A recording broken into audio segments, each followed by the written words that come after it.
I had a bit too much success. The blog was getting 2 million unique visitors. I said yes to so many things that I ended up working 20-hour days just to keep up with it all.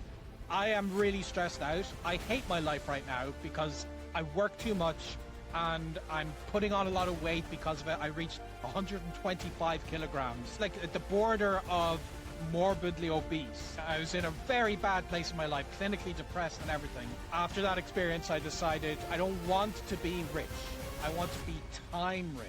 Hello and welcome to the Art of Selling online courses. We are here to share winning strategies and secret hacks from top performers in the online course industry. My name's John Ainsworth and today's guest is Benny Lewis. Now, Benny's been completely nomadic for 23 years. He's out in Borneo at the moment. He just showed me his view. It is outstanding.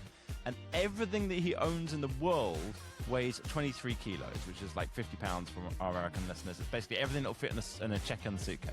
And he runs the blog Fluent in 3 months. And it's massive. It's received over 2 million website visitors a month for many, many years. He speaks 6 languages fluently. He can get by in a bunch more. And his passion is to inspire the world to learn a second language. Now, I've seen Benny when he is out excited about doing this. He will go out into like local markets, go and talk to local people, using what he knows before he's fully learned a language. He's just like, I just want to get out there and talk to people, and that's the way that he's learned. I had the privilege of meeting Benny a couple of times at conferences, and I just kind of seen the energy when he's able to go out and do this, and it's absolutely fantastic. So we're going to talk today about Benny's approach to teaching languages, why he thinks raw, unedited, frank takes are the way to build a strong following, and why you need to forget about a course business being a business and focus on making the course itself good. Benny, welcome to the show, man. Thanks for having me. So talk us through a little bit. Who is it that you're helping with your courses? So essentially, my own background is I didn't get into language learning until I was an adult.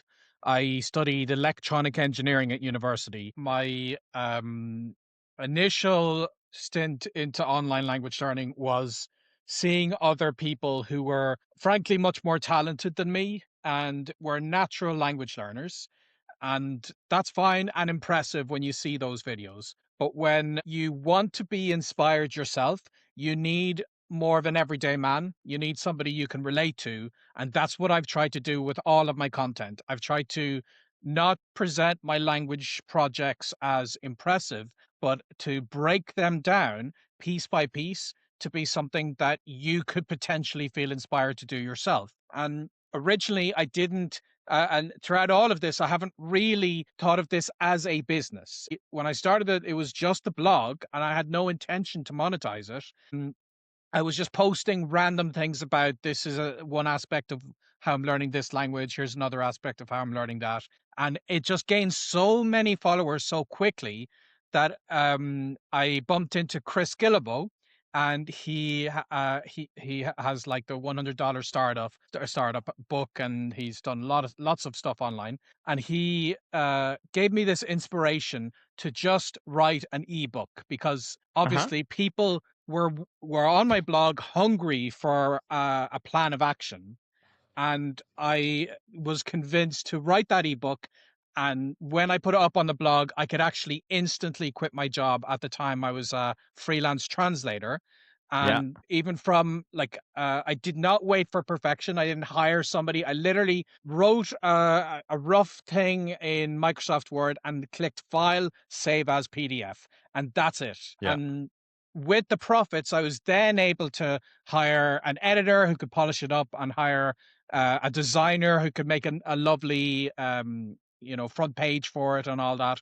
So from the profits, I put it back in to professionalize the business a lot. But ultimately, the way I've grown and scaled it is mainly by working with other people who are smarter than me, working with people who would help me hire a team, working with people who are obsessed with the numbers, like your mindset of looking into the data. I hired somebody who was obsessed with the data, and I was like, you handle this, because I'll try to give you all the numbers I can think of, but honestly, just for my own peace of mind, I don't really obsess over how my numbers are doing on a month-to-month basis, because what I want is to inspire people to learn another language. I don't want the most successful business in the world.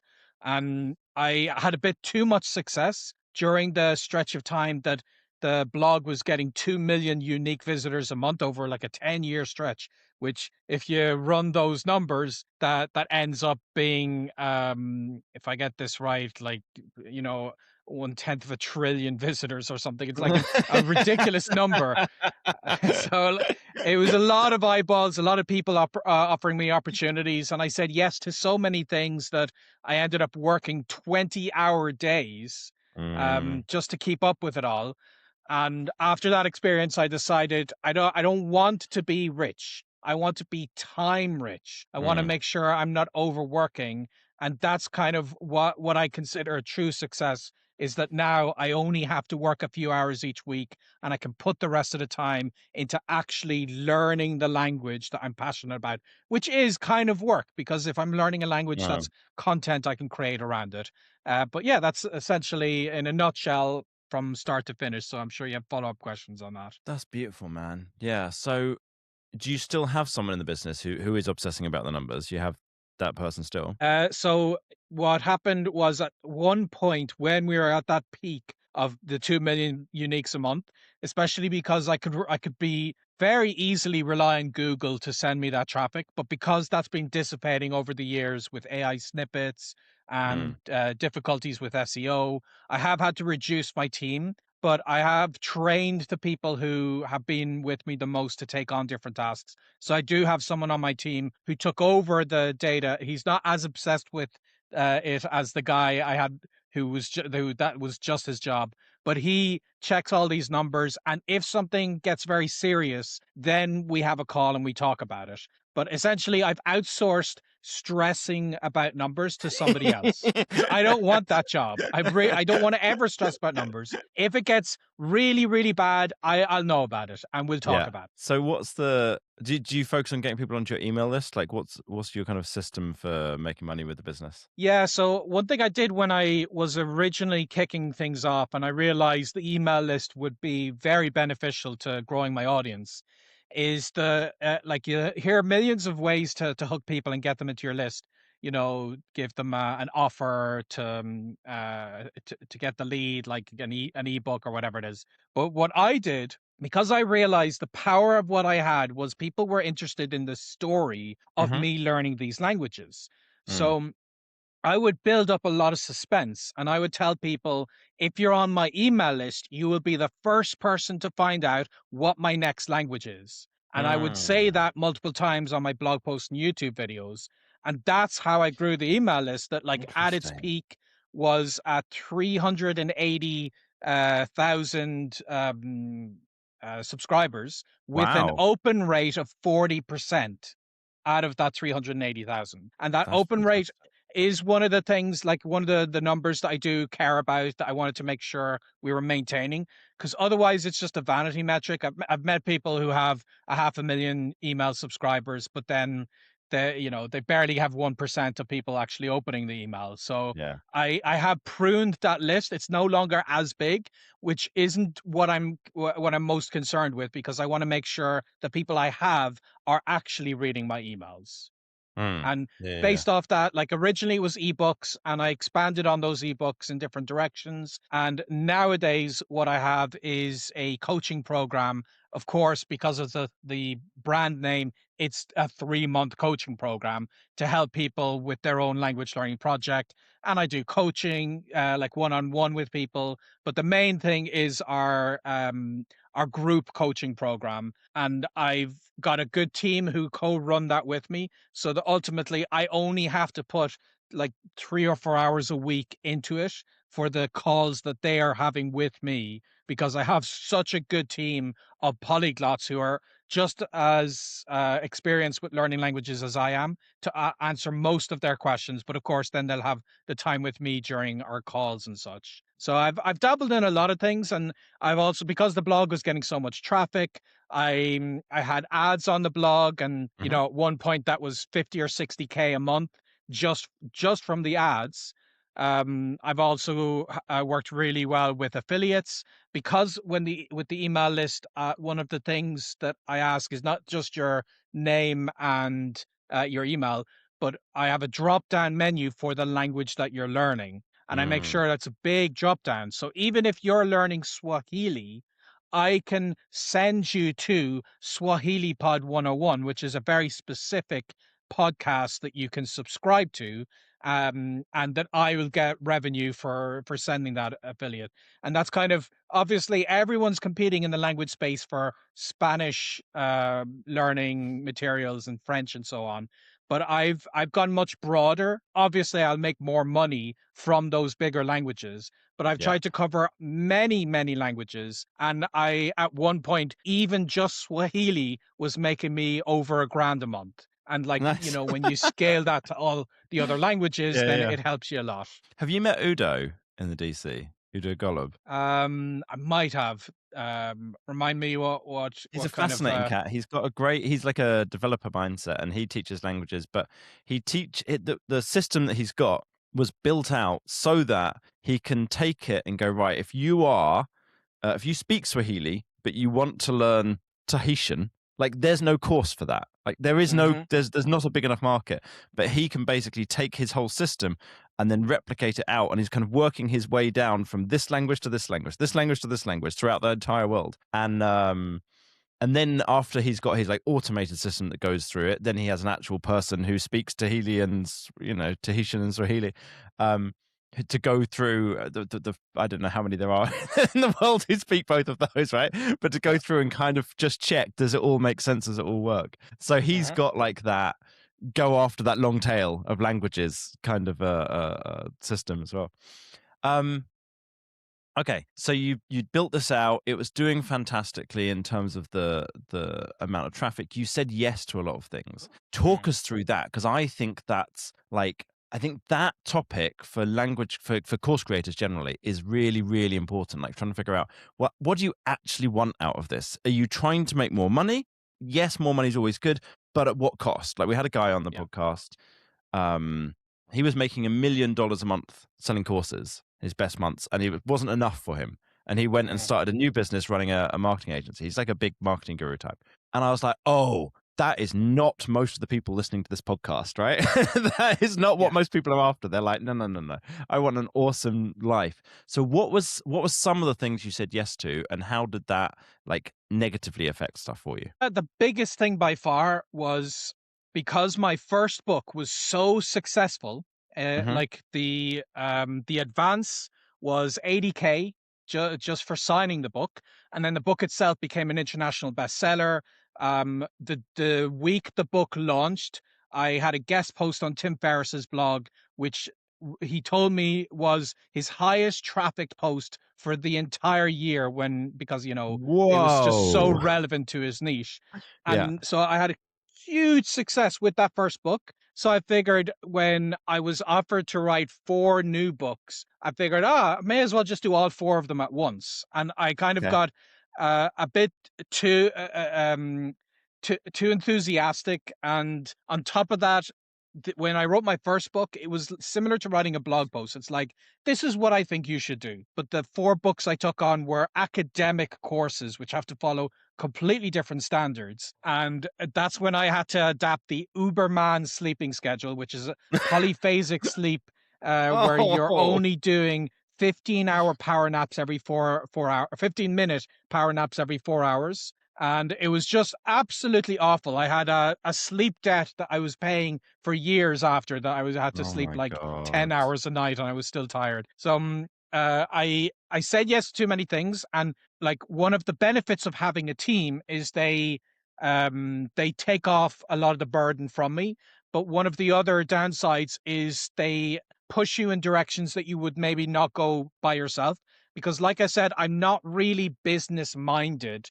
Like, Mm. I have a very successful business, but that's not where my heart is. Hmm. So I had people on the team who were very, like, they wanted Fluent 3 months to be the biggest company in the world. And one way to do that is we gotta like ride this wave and publish more books. And what I really should have done was stuck to what works, Hmm. which for me has always been sharing my story, making YouTube videos or other kind of content to try to inspire other people who are learning.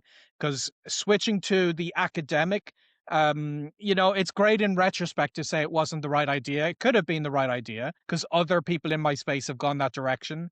But for me, it was, um, it was taking it away from sharing my story, and I could have kept that in mind. And then lots of other things, like I said yes to many conferences, and I think the only mistake, like if I look back on it, I think there's a certain period, especially if you're younger, where you should say yes to as many things as possible, because that's how you grow your business. There's so Hmm. many opportunities. You'll only find what's good if you test things out. Things you may not know could give you benefits. And the trick is to figure out when you need to turn that dial down a bit. Yeah. So I think as you're starting and if you're young, you should say yes to as many things as possible. But then when I started getting into my 30s and I was like, maybe running out of energy a little bit for these like mega projects that I have to be working late until night, then I should have said yes a lot less frequently. And nowadays I get so many amazing opportunities in my inbox. And I know if I said yes to certain ones of them, travel across the world, speak at this conference, but I'm like, I don't want to do that. Yeah. I want to have a simple life. I'm traveling Malaysia right now. And like you said, everything I own in the world weighs 23 kilograms. I don't want to own a mansion. I don't want to be the most famous person in the world that's recognized in the street. Like, I've gotten a certain level of recognition that Mm. people will know who I am at particular conferences. And even that comes with its own downsides, that like if you're tired, you have to put on a face and be energetic, and you don't want to give a bad impression to people who know you. So like there's lots of these things to keep in mind. I'm actually happy that my level of fame kind of did not go beyond a certain amount. And part of that is engineered. I don't want more fame. I Yeah. just want to inspire people to learn languages. And I'm really glad I've swung back in the other direction, that now that's what I'm doing again. Um, I did have to work with the right people to make sure I was outsourcing, because that 20-hour a day period, part of it was saying yes to too many projects, but part of it was also just running the business to a certain level and having way too much of an idea that I am the bottleneck. Everything has to go through me. I'm the only person who can write this article. I'm the only person who can approve this picture. And like ultimately, what really helped was I hired an executive assistant, and we had a call once a week where I basically just said, here's my to-do list. Here's what I think I should do. And part of her job was to push back and say, Benny, you shouldn't be doing that. And I'd be like, yeah, but and she'd be like, no, no, no, no. Someone else can do that. Someone else can do it probably better than you. Your time is better invested into making a YouTube video, because that's your face. That's something we can't replicate. And I'm really glad the best decision I made was hiring that executive assistant and just listening to her. And I told Mm. her when I hired her, I am really stressed out. I hate my life right now because I work too much and I'm putting on a lot of weight because of it. I reached 125 kilograms, which is, I think, 270 pounds, maybe. Mm. So very like at the border of morbidly obese. That like I was in a very bad place in my life, clinically depressed and everything. So I'm the best decision I made was hiring an executive assistant and saying, you are going to help me to get things off my plate. And she sub-hired other people. She didn't have to do the actual work. Her work Yeah. was to take work away from me. Mm. I think so much of the balance, like based off of the 4-hour work week and like the overall goal of what is it we're trying to achieve, a lot of us with our lives is trying to figure out how much effort, how much is worth putting into making more money. Does that give me more time? Does the work that I'm doing give me joy? How do all of these line up? Because a lot of people who've got to the stage where they have been successful, they are like type A personality. They are driven. They are wanting to achieve more, but also they want to spend more time with their family or more time traveling or whatever else. And I work on it constantly, trying to just make sure that I'm getting the right balance of that, because I need a certain amount of like having a project, being productive to feel happy. Like I need Mhm. that. I need a certain amount of it physically. I need a certain amount of it mentally. But it's not infinite. It's like, okay, it's probably whatever, 25 hours a week, let's say, something in that kind of ballpark. and it's only on certain things. Like, I'm terrible at multitasking. Like, if I have to switch, not even like multitasking in the moment, like if I have to switch within a day from one project to another project, that's just like, oh, my day's messed up now. It's Hmm. like Yeah. I would like a week on one project ideally, and I'm like, okay, if I have a whole day, if I have 2 days in a row on a project and then I switch, it's like, okay, I can deal with that. I can cope with that. Um, and then other people I know are like, they're only happy when they're switching all the time. And you kind of got to Yeah. figure all of these bits out to try and make sure that you're actually happy with how everything runs. I want to switch topic a little bit. There's something that you said, I think it really fits with the kind of the way you've been describing the way that you work and the way that your audience, like what the audience likes getting from you. You mentioned before that raw, unedited, frank takes are what you've found to be the way to build a strong following. Why do you, I've got thoughts about that based on everything you've been saying and what I know about you, but like, why do you think that works so well for you? So if you're going to be making a course and you're going to try and inspire other people, one way is to be as broad as possible and to try to cater to everybody. So I could be thinking, I want every language learner in the world to buy my course. The problem with that is then you're competing with the likes of Rosetta Stone and Duolingo that just cater to the general language learner. But by really embracing things that might be controversial in how you operate, and by embracing your personality type and knowing that your audience may be like you in particular. Like, I've accepted that maybe because I'm a digital nomad solo male traveler, that there is a skew towards more males in my audience. I don't necessarily have to change my content to cater to that, but it is just something to be aware of. And whenever I shared my language learning advice,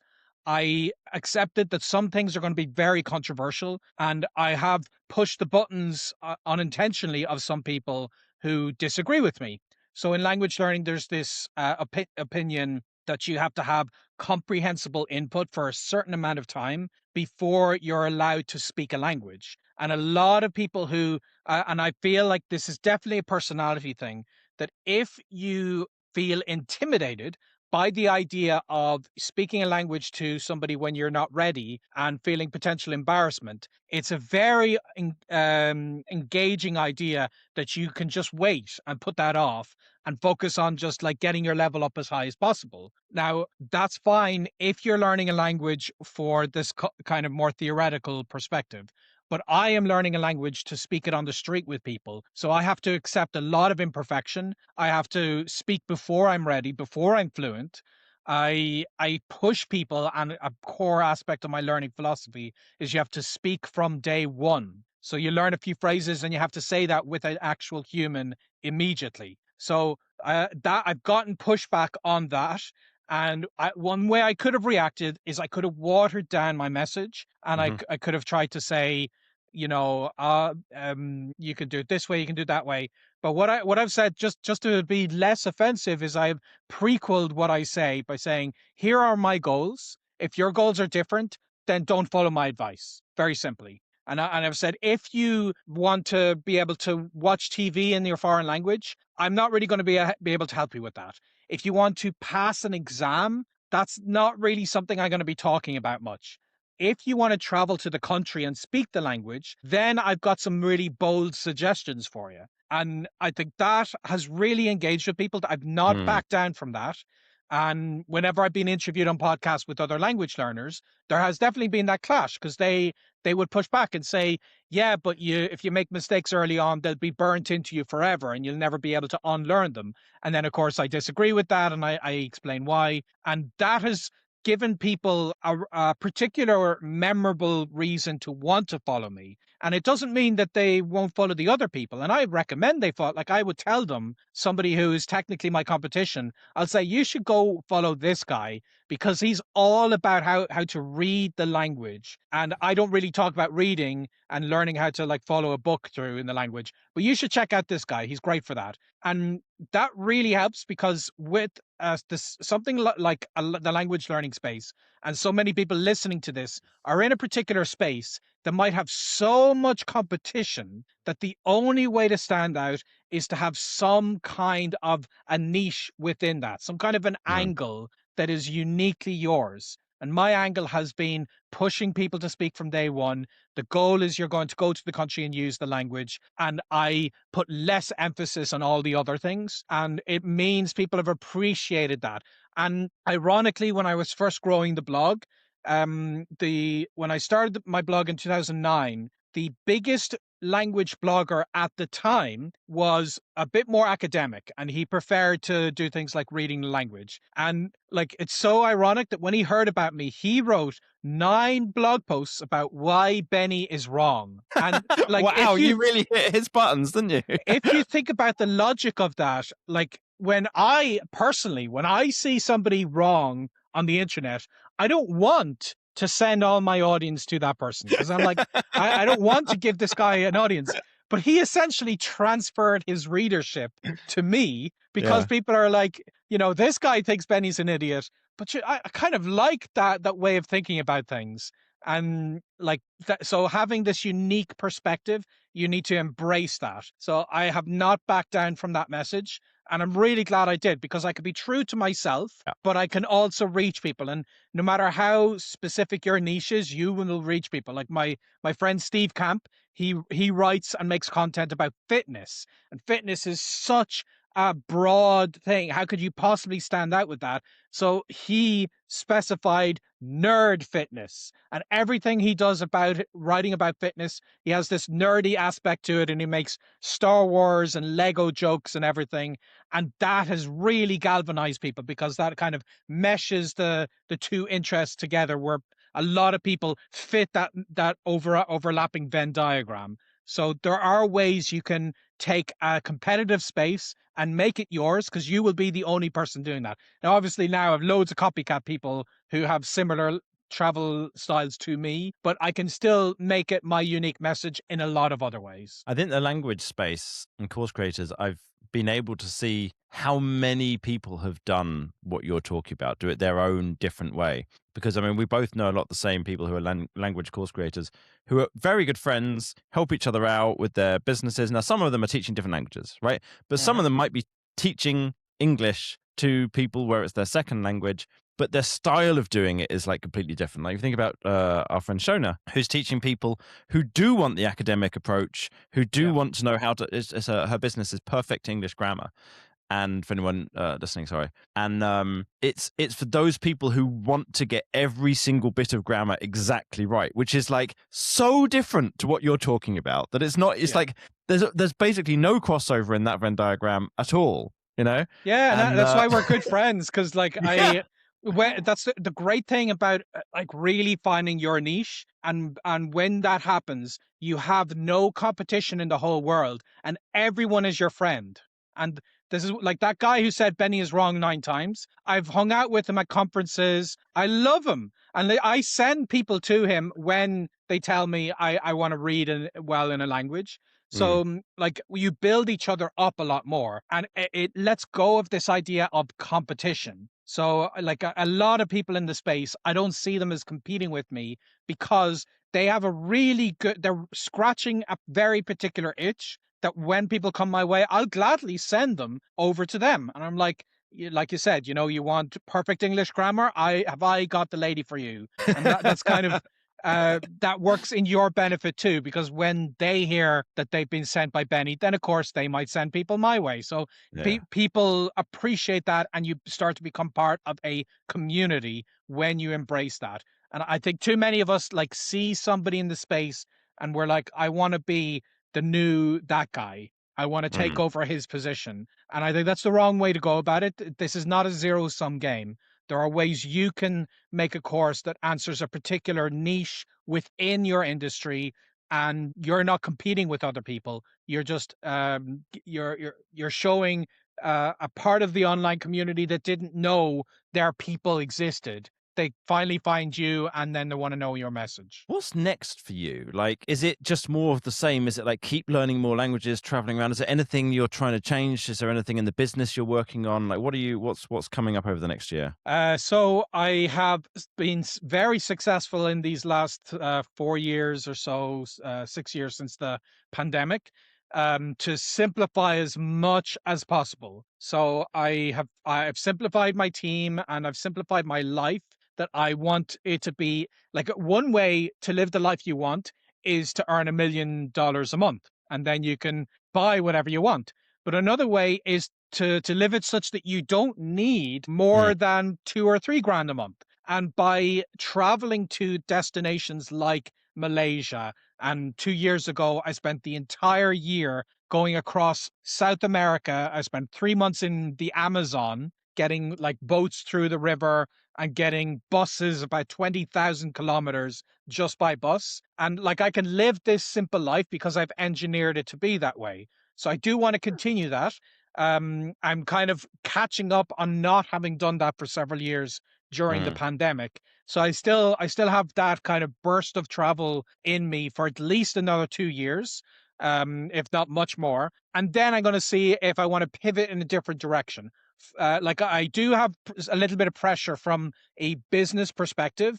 The fact that my traffic from Google is like continuing to diminish, that I have relied on Google a bit too much over the years. I still have a lot of buffer zone, fortunately, because I've got my expenses down so much. But I'm going to reach that limit eventually, maybe the next couple of years.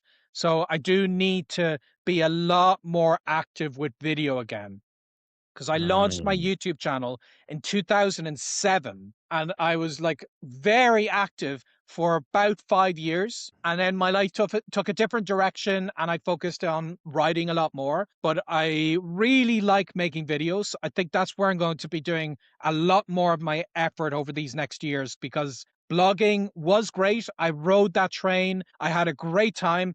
But unfortunately, it's not, I wouldn't really recommend people getting into the industry now Mhm. start with blogging. There is still ways you can monetize it, way you can grow an audience. Of course, there always will be, but it's just not as big as video always has been.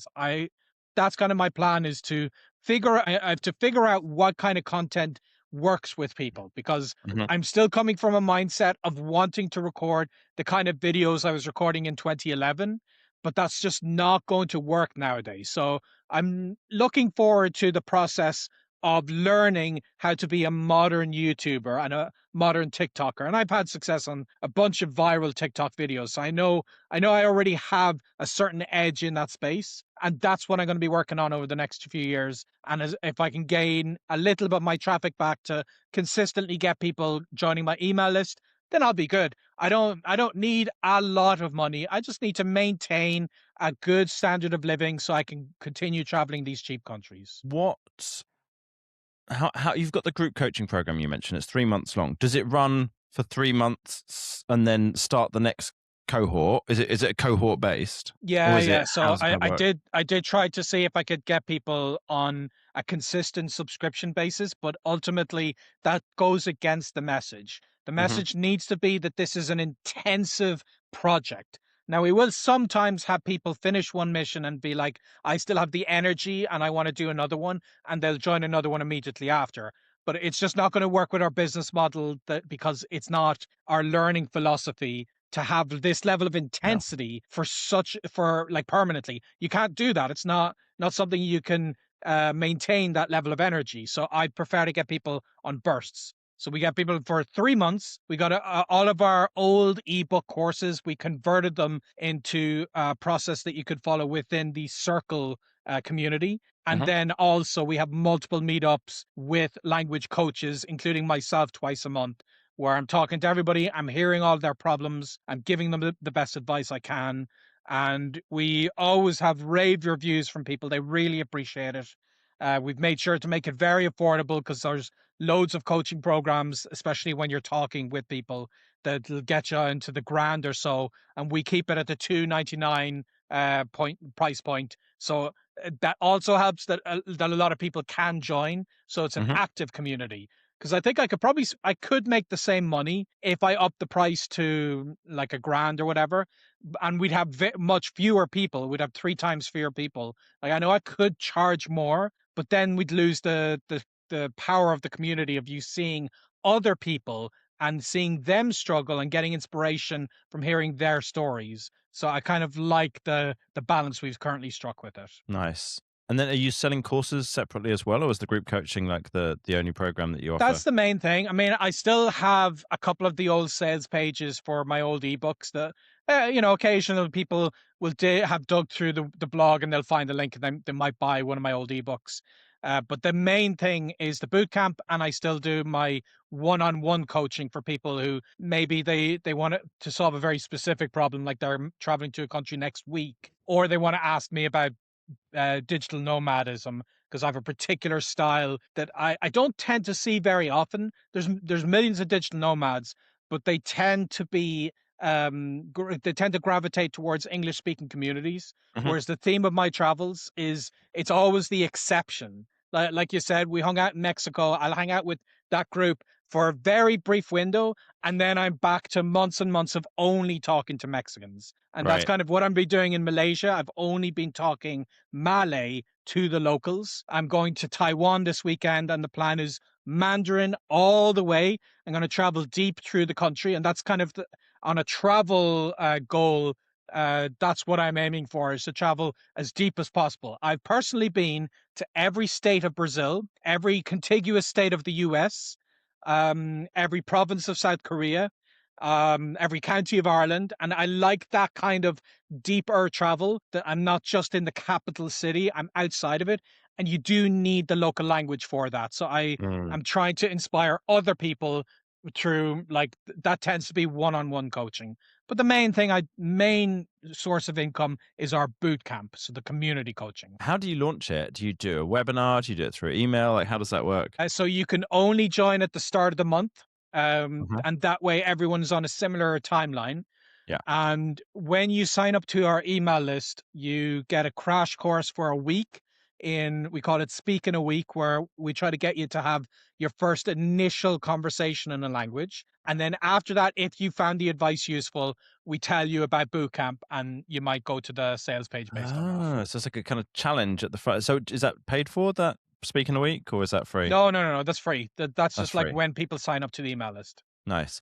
And you said you can only join at the start of the month. Do you launch that group coaching every month then? Do you have another cohort start every month, or? You can pay for it ahead of time, and like, so we will make the sales consistently, and when people join, they'll still join Circle and they'll have access to all of our courses. Because keep in mind, I've written dozens of ebooks, and we spent a long time converting all that content into a single course that you could follow with lots of different tips that get specific to your problems. So people would do that aspect, but then the core part of the boot camp is at the start of the month. So people join like every day, but they can't be a part of the learning community until the Yeah. start of the month. Got it. Got it. That's cool. And how's that working for you? Like, do you know, you might not know this. Do you know the conversion rate, like from the people on your email list to joining that every month? Or could you give us some idea of No, like how many I people left that join? up to somebody else. Yeah. So like I thought you might. we ran A/B tests. We did a survey to find out the avatar learner person, and someone else dealt with all of that, because that's getting into territory that I'm not passionate about. But Yeah. obviously it's important. So rather than just ignore it, I have outsourced stuff like that whenever possible. Okay, cool. And that's someone in your team who does that. That was somebody who did it intensively 3 years ago. And Okay. anytime we revamp the community, like we've rebranded it a couple of times, we've migrated to different websites a couple of times. Whenever we do that, I will bring somebody on, and I'll be like, okay, I need to see from start to finish, what is the user experience with this? What challenges are they facing? And then within the community, I'm constantly looking for feedback from people, and we get feedback that this part they didn't understand, that it was a link is broken. And we do get lots of good feedback from the actual learners themselves, because they're passionate about the community, so they want it to work. And that's been fine. But in terms of the sales funnel, that's something maybe once every 3 years I'll refresh it. So I'm not running any A/B tests or anything on it right now. I know I'm leaving money on the table. I know there's lots of ways I can fix that. But again, I don't like, if I'm making enough money to cover my expenses and to keep the team well paid, then I'm not really obsessed about over optimizing things. Yeah. I talk to people about this a lot because everyone, when they talk to me, not everyone, but a lot of people, I can see that they feel guilty that they don't know their numbers and they're not sending more email promotions, whatever. I'm like, I have dude, zero I just guilt. What's that? I No, have I get that. zero guilt. Yeah. But a lot of people and people listening might be feeling this or might feel this when as they listen. I'm like, dude, all I want is whoever I'm talking to. I just want you to be happy. I'm just Yeah. like, if being happy means I need to make more money per month, then it's like, well, let's fucking figure that out. You know, Yeah. let's look at what your options are and how can you do it in a way that feels good. If you're like, I'm totally happy with how things are running at the moment. Everything's grand. It's like, cool, great. That's like I only care about this stuff so much for people because I'm like, I talk to people and I see that course creators often are like, I really, really want to make more money, but I don't know how to do it in a way that feels good to me. I don't know how to do it in a way that feels like I'm still being honest with my audience. I'm still following my own way of doing things, and I'm not going to feel spammy and salesy and whatever. It's like, okay, well, there are ways of doing that, but if you don't need to make any more money, you're like, I've got everything fucking figured, then it's like, great, that's fucking awesome. What's any challenges for you at the moment then? Is there any, or is the challenge just learning Malay and then learning Mandarin, Well, you know? no. It's like I said, like I am aware that the traffic is diminishing from the blog. So Yeah. that is definitely a challenge. I don't want to reach a stage where I urgently need to start making money very quickly. So we Yeah. have a runway. We have a good runway of at least like a year or two, where like the traffic is going down at a certain rate that it's we're still covering all the expenses we need to cover. So that is something I need to keep in the back of my mind. But rather than improve my marketing necessarily and the sales page and stuff, I really want to focus on just getting more people on my email list. Yeah. And I think the easiest way to do that is video. So that's kind of from a business perspective. That's what I'm thinking short term is I have to relaunch my YouTube channel. I have to build that up. I have to test things out, make mistakes. And then hopefully a year or two from now, I'll have a funnel from YouTube that is then balancing out the losses that I'm going to I'll have made from losing blog traffic. So that's kind of from a business perspective, and then from a travel perspective is just I like the pandemic really opened my eyes that life is short. You never know when something's going to stop you from traveling, whether it be a global thing. We have lots of we have wars we have to worry about nowadays. We might have another pandemic. You never know. I might personally get into an accident or get really sick. I don't know. So I life is short, and I want to I want to see as much of the world as I possibly can while I still can. Because Yeah. I don't think I'm going to live forever. I don't think I'm going to be able to do this until I'm 100. I know there's a cutoff window, and until something stops me from traveling, I want to continue to see as much of the world as I can. Wicked. So you've got a YouTube channel, but you've not been posting to it recently, or because you said relaunch? Yeah, so between 2007 and 2012 or 13, I was very consistent. Like every few weeks, I had another video. Grew it to over 100,000 subscribers. But essentially, the last 12 years, I barely uploaded a handful of videos. And it's a pity because I really enjoy making videos. And part of it was when I was stressed and overworking, I got into too much of a perfectionist mindset of thinking I can't make a video unless everything is perfect. And fortunately, I've let go a lot of that stressful mentality, and I just need to make it a part of my routine where I'm at Mm-hmm. the start of the week, I'm deciding, okay, what am I going to make? Do I need to research B-roll? Do I need to make a script? Do I need to think about anything? And then just set the time on my calendar and record the video and get it out there. So I have been traveling very intensively this year. I've been in a different city every week, but this weekend I'll be spending a whole month in Taipei. I'll move there now this weekend. That'll give me chance to get into a routine, potentially kick things off. And I think another mistake I made is at that period in my life when I was really, really down and depressed, I put a lot of effort into a couple of YouTube videos that did not do well. They didn't get the views, and that completely demotivated me, and I gave up. Mm. And I'm coming at it with a very different mindset right now. That the goal is not to make viral videos. The goal is to figure out how I can be a YouTuber in 2026. And that's going to have to involve videos that don't get any views. Even though I have 120,000 subscribers, the way YouTube works, that doesn't mean I'm going to get 120,000 views Yeah. on the videos. Like some of them are going to flop, and that's going to be part of the learning process. And I think when I was not in a good space, I was not able to handle that. I needed success with every video, or it would personally hurt my feelings. And Mm. I'm glad I'm not in that space now, that I'm going to be learning how to be a modern YouTuber. Awesome. Love that. So my team have done a lot of work on how do you get the highest opt-in rate from YouTube onto email list.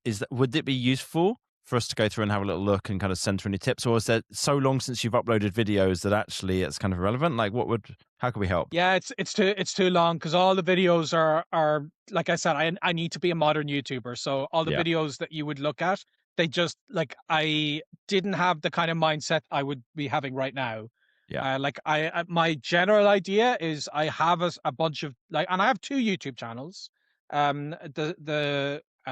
have a personality YouTube channel and a language YouTube channel, and both of them have good subscriber numbers. So I know on the personality one, I'm going to focus a bit more on travel and the nomadic lifestyle. Mhm. So I know I'm going to make probably a video about the transition I made, like how I sold. Like I had a house with 3 bedrooms full of stuff. I had a piano, I had lots of furniture, I had a whole Pianos are costumes more than room. 23 kilos, aren't they? Yeah. Yeah, way more.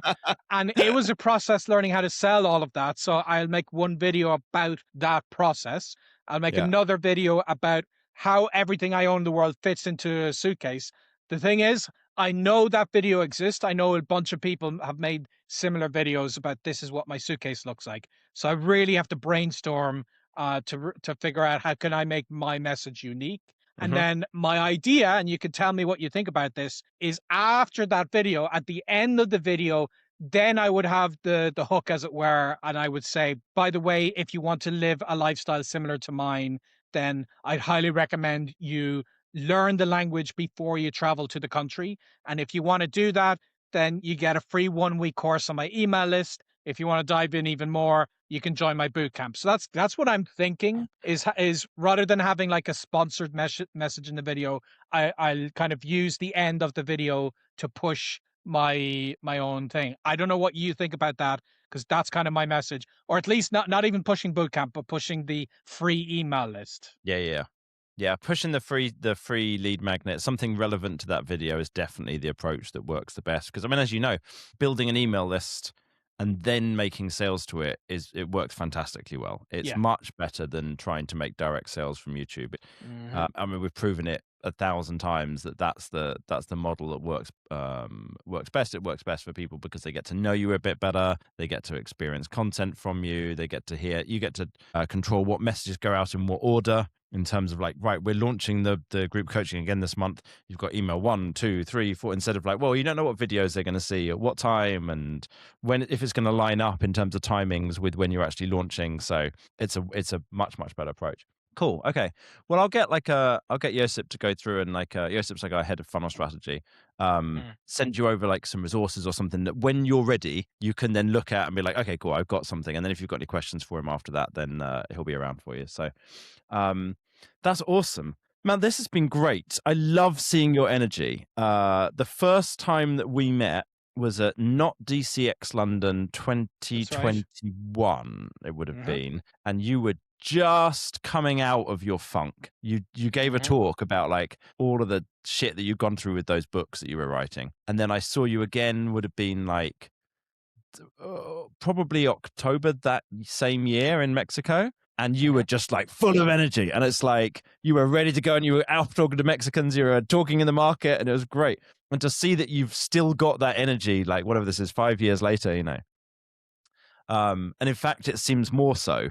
It's just wonderful to see. Well, You really seem to have got into every the cloud has mode. a silver lining, and by going through those really rough years, it's giving me the perspective to truly appreciate my life, and Yeah. it's why I say I have an idea that I won't be like this forever. Like I thought back in 2012, I thought I'll be traveling for the rest of my life, and then I was stopped for various reasons. So I'm aware now I will be stopped, and there's a certain appreciating the temporary nature of the world, and knowing I get to do this amazing thing. I get to visit all these countries, So many people in the world can't do this. It's Mm, not about the money, because there are some months that my expenses only amount to about 2 grand a month for everything, for my accommodation, my travel, my food, my entertainment. I don't need that much money, but I mm, also am aware I have a lot of flexibility in terms of the kind of passport I'm traveling with. The kind of lifestyle I live doesn't need a lot of expenses. I currently don't have a family, and having to support a family gives you all sort of different challenges. So I know that this is something to appreciate, and life is short. So you definitely have seen me transition from being at the darkest depths, and that's also something I want to talk about. Like on my lifestyle channel, I want to talk about my personal process of getting myself out of the hole of an incredibly deep depression, and losing weight, although that won't necessarily be a big focus, but it's a part of the process. mm, Because I think, especially nowadays, there are a lot of people who are struggling mentally, and they need to see. It's similar to my language learning, that like I was a monolingual and then I became a polyglot. I was at the pits of depression and I got myself out of it. And I think anytime I've seen people talk about something like depression, from an academic perspective, and say, pick yourself up by the bootstraps, just get over it or something, it's really, really discouraging to people who, like, you have to tell them, I get it.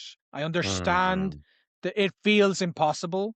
And you have to understand it, in that moment it is impossible, but there's this little thing you can do that gets you one step, and then you go back to your cave and you accept that maybe you're going to eat another pizza. And then people need to hear that. They need to hear that it's okay to not be okay. It's okay to be down in those dumps, and that there are ways out of it. And I'm going to talk about that. And you never know, if that kind of message really jives with people, that could be a direction I might take my content in a lot more consistently. that's awesome, man. I love that you're so open about that because it's hard for a lot of people to talk about that kind of thing, and people do need to hear it because it's like if you're in the shitty situation and it feels like everyone else is fine, then that makes it feel worse. If you're like, even knowing, okay, someone else has been in the shitty situation, has felt has as crap as I feel now, and has got through it. It's like, okay, there's hope that I might actually manage that. You know, it's like in business, everyone talks about the successes, no one talks about the failures, right? Yeah. And then it's like that's why it's so important being in like a community, because you go, everyone, people actually talk about the shit that was hard, and they're like, oh, thank fuck, it's hard for everybody else as well. You know, Yeah. like, oh my god. When you're having a shitty day, week, month, year, and you go, oh god, this is, why can I not manage to figure this out? It's like, okay, well, you know what, other people have had that as well, and it's like, it's all right, it's okay to Yep. feel like this, and you can get through this. So I really appreciate that about you, man. I really think that's awesome that you're willing to share that kind of stuff. Yeah, and I, like, people would say that it's brave to share these things, but I've actually always found it enjoyable to see people's reactions, because it's so well appreciated. And Mm, I hope more and more people will share these kind of dark times with others. That, like, it's, as humans, like, I travel solo a lot. I'm in places by myself, but I've related to these completely different cultures because there's so many things the human condition shares, no matter where you are mm. in the world. And yeah, I know true loneliness was not when I was in a country by myself. It was when I was in a difficult relationship at the worst time of my life. And that is something a lot of people can relate to, especially now that there's a lot more problems in the world. And I think a lot of content creators, a lot of the online space, do share that overly positive. I'm absolutely killing it. All your Instagram posts are just success after success, and I think that people are sick of it at this stage. That you need to feel like you're talking to an actual human being. Well, this has been awesome. If people want to go check out either of your YouTube channels or your site, like, where would you want to point people to? Well, since they're in podcast listening mode, they can listen to my own podcast. It's Mhm. the Language and Travel Hacking Podcast. So I'll talk about both language learning and my nomadic lifestyle. You can actually, if you're curious to see everywhere I've been, just type my name, bennylewis.com, and you'll see this interactive map that shows all the countries I've gone to. And that's also where you can click one-on-one consultation with me if you want that. And then on my website, you'll see lots of blog posts. You can join the email list. If you select the language you're learning, you'll get particular tips about that language. And then, of course, you can join our boot camp, which is the thing I'm most passionate about because I created the draft one of that community back in 2014. So it's had 12 years of iterations and improvements. I'm really proud of it.